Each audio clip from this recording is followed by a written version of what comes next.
Olá, eu sou Josiane Coutinho, estamos aqui no Café na Vila e novamente temos uma convidada querida que é a doutora Carla Pinheiro, né? Nós estivemos conversando sobre clínica médica, só que a doutora Carla também é nefrologista e a nefrologia ela é pouco conhecida, eu acho que a gente se confunde um pouco com o que é essa especialidade médica e como a gente pode explorar essa especialidade no nosso cuidado.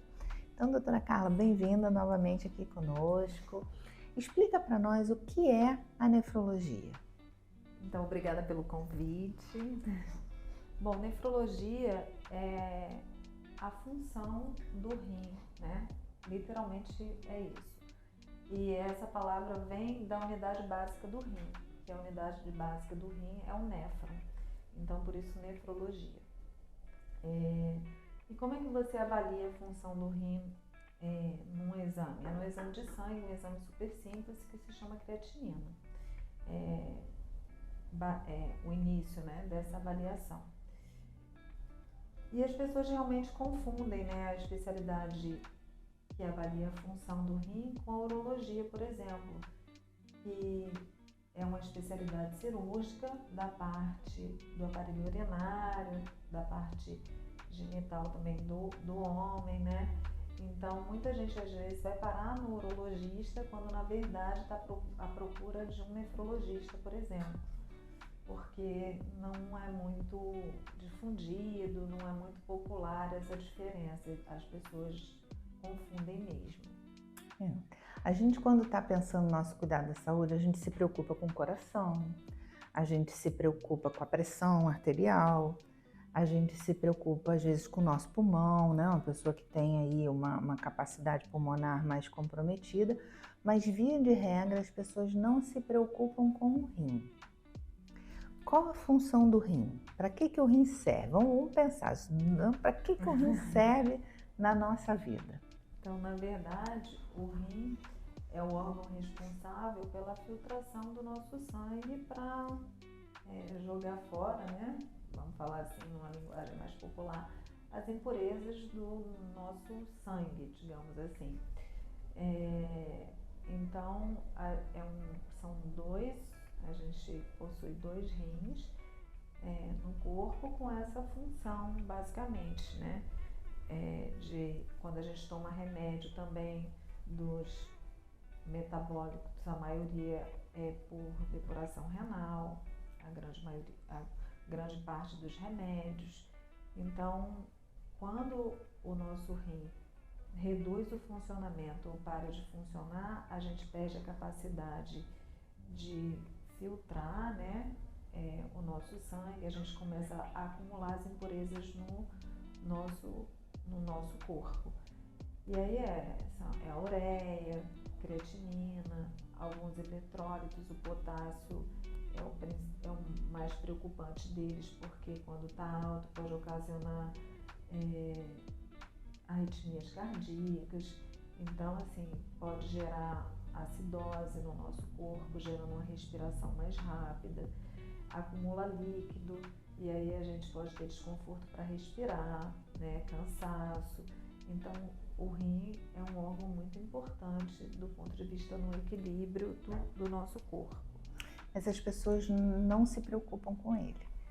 Eu, no trato com as pessoas, eu percebo isso. As pessoas se preocupam com a glicose, se preocupam com várias coisas, mas esquecem do rim. Porque na verdade eu acho que não é muito conhecido, difundido, né, popular, como por exemplo a glicose, né? Uhum.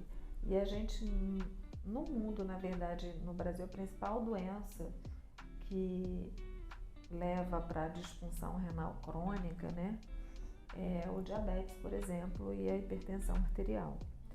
Então, ao longo do seu cuidado com a doença diabetes, com controle, com a hipertensão, o seu médico também tem que estar preocupado, né, com a sua função do seu rim. E aí, a insuficiência renal ela pode se dividir em aguda e em crônica. A crônica são essas as duas grandes doenças assim, é o diabetes é a diabetes e a hipertensão.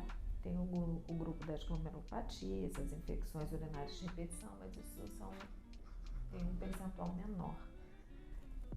E crônico que a gente fala porque ao longo do tempo, ao longo dos anos, você vai perdendo essa função renal de maneira gradativa. E os sintomas também são instalados para a gente de forma progressiva. Então a pressão vai ficando muito desregulada, porque quando o nosso rim começa a não funcionar bem, a nossa pressão arterial fica com dificuldade de estar estabilizada, então ela tende a subir. Então, um exemplo, uma pessoa que usava 2 remédios para pressão e começa a ter um descontrole muito grande, é um diabético, pode ser que seja o rim que está dando gritos que está disfuncionante, né?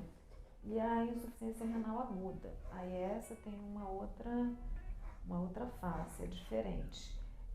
São doenças que acontecem de maneira aguda e que o rim para de maneira abrupta. Então os sintomas são muito mais exuberantes e instalados de forma aguda mesmo. Então, exemplos disso, a pessoa que tem uma infecção com a pressão arterial muito baixa, está na UTI, precisando de droga para manter pressão arterial, pode ter uma insuficiência renal aguda e precisa de hemodiálise.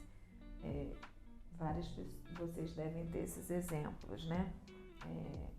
A época do Covid, por exemplo, foi um exemplo. A pessoa tinha a pneumonia viral, tinha disfunção de pressão e tal, e muitos evoluíam com insuficiência renal aguda.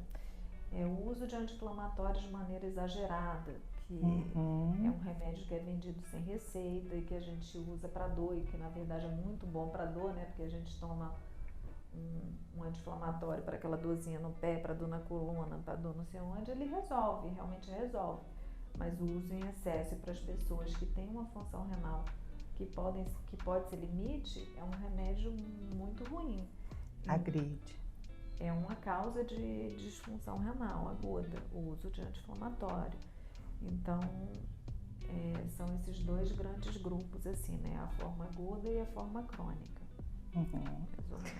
Eu acho que, de modo geral, as pessoas sabem que o rim ele é importante quando eu ouço, né, eu trabalho em CTI também, então eu acabo ouvindo as pessoas quando você tem um familiar grave, quando o médico fala da disfunção renal, a pessoa dimensiona uma gravidade maior. Então, em algum grau, as pessoas sabem que o rim é importante para a saúde, só não conseguem ter essa percepção ao longo da vida, né, de cuidar daquele órgão que no momento difícil, no momento às vezes crucial, ele vai ser exigido, e se a gente não cuidou bem dele, se a gente gastou, entre aspas, ele ao longo da vida, na hora que eu passar por um problema, se eu vier passar por um problema mais grave, ele talvez não responda da forma que meu corpo precisa. No outro café que a gente tomou aqui, você citou as dietas hiperproteicas. Qual o problema disso para o nosso rim? Que é uma coisa que hoje em dia é muito valorizada, as pessoas acham que a dieta hiperproteica ela é saudável e acho que em certo grau pode ser, mas é onde ela começa a causar danos. Por exemplo, as pessoas que têm uma função renal que pode ser limite, né? Que tem pressão alta, diabetes mesmo, que tenham já tido algum grau, alguma disfunção renal, ou que tenham uma microalbuminúria, que é um exame que você faz de urina para você avaliar se está tendo perda de proteína pelo rim. Essas pessoas, por exemplo, é um grupo de risco para você fazer uma dieta hiperproteica, por exemplo. Pessoa que tem uma história familiar, que tem uma propensão maior a formar cálculo por ter uma hipercalciúria, também não é um público-alvo para ter uma dieta hiperproteica. Se você faz essa dieta hiperproteica com orientação médica, ok, porque eu também não estou aqui para condenar nenhuma prática, mas se você tem uma orientação, se está tudo bem, pelo menos faça uma microalbuminúria para você ver se o seu rim não está sendo, digamos assim, hiperfuncionante, né? Se ele não está sendo lesado, na verdade, porque antes da creatinina alterar, a gente pode ter uma microalbuminúria alterada. Então, se você usa, se você faz, você pelo menos que você consiga fazer essa vigilância. Entendeu? Nós tivemos uma pergunta no meio do caminho que eu acho que talvez seja interessante a gente falar, porque é uma dieta que é comum a gente ouvir os jovens que estão em academia com ganho, né, buscando ganho de massa muscular, seguirem essa dieta, nem sempre com a devida orientação ou com um acompanhamento mais próximo, mais rigoroso, né? E aí as pessoas entendem que se estão bebendo muita água, né, porque fazem exercício, estão bebendo água, estão de certo modo protegendo seu rim. Procede? Assim, a hidratação, a ingesta de água é sempre, né, bem-vinda, você manter, não precisa ser em excesso também. É o normal, para você manter a sua hidratação. Se você está gastando mais, claro, você vai beber mais. Mas não tem uma relação assim tão íntima com a questão da dieta hiperproteica. De novo, eu acho que a dieta hiperproteica pode ter o seu espaço, né, até para construção de massa muscular, mas dentro de uma orientação e de uma vigilância com esse exame que eu citei, por exemplo. O que não dá é para você fazer da sua cabeça, você pega a dieta hiperproteica, faz, e aí você não tem um acompanhamento, não está olhando a sua pressão. Então, eu acho que não está vendo se você está desenvolvendo microalbuminúria. Então, isso eu acho que é uma prática ruim. Ministério das Perguntas Simplórias. Se eu beber pouca água, eu estou prejudicando meu rim? Se eu não bebo 1 litro de água por dia, por exemplo. A gente não pode, assim, colocar um número exato para o que você vai beber de água por dia, né? Porque tem muita variação, se tá calor, se tá frio, se você tá gastando muito, se você faz muita atividade física, então tem a ver com a sua perda sensível também, né? Se você tem febre, você vai ter mais sede, se você tá num lugar mais quente, então não é uma coisa fixa. Na verdade, essa questão do beber água, do quanto você deve de beber água, claro que você tem que observar e é uma prática ótima, mas não tem um número mágico para todas as pessoas, porque isso não existe, né? Não existe uma fórmula mágica para uma pessoa que pesa 80, para uma pessoa que pesa 100, para a pessoa que está vivendo aqui em Petrópolis, a pessoa que está no Rio de Janeiro, quem está em Nova Iguaçu, não pode ser a mesma quantidade de água, porque... A orientação geral é 2 litros, né? É o que se fala, aí numa média de 2 litros como por exemplo, um valor. Eu não consigo beber 2 litros de água. Eu meço 1,55, assim. Moro em Petrópolis. Então, assim, se eu não estiver num lugar extremamente quente, não fizer uma atividade física balada, eu não bebo 2 litros de água por dia, entendeu?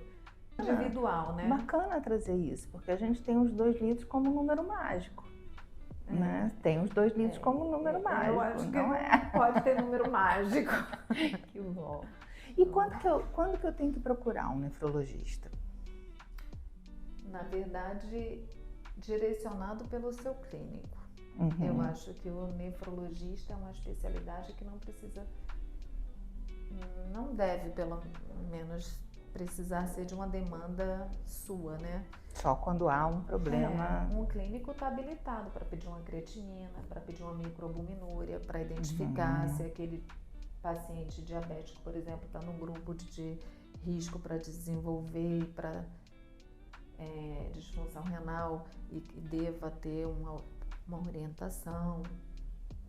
Eu acho que pode ser dessa forma.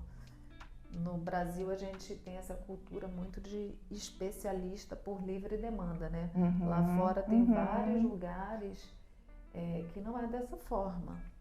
Por exemplo, você vai para o especialista quando você é direcionado pelo seu médico. Que bacana. Entendeu? Muito bom. Foi muito esclarecedor, gente. Eu acho que foi muito rico essa conversa. mais meia hora de papo para a gente explorar os conhecimentos dela. Brincadeira, marque a consulta. Bom, eu acho que o que é importante, como, assim, se a gente conseguir fazer um apanhado geral, fiquem atentos ao rim. O rim existe, né? Junto com os cuidados que a gente tem que ter quando a gente vai ao nosso clínico, quando a gente busca, né, um cuidado, uma medicina preventiva, que a gente lembre dos rins também, né? Exato. E não pesem nos anti-inflamatórios, né? Importante. Muito obrigada, doutora Carla. Obrigada a vocês por terem nos assistido. Nos sigam nas redes sociais, deem seu like, compartilhem e se inscrevam no canal.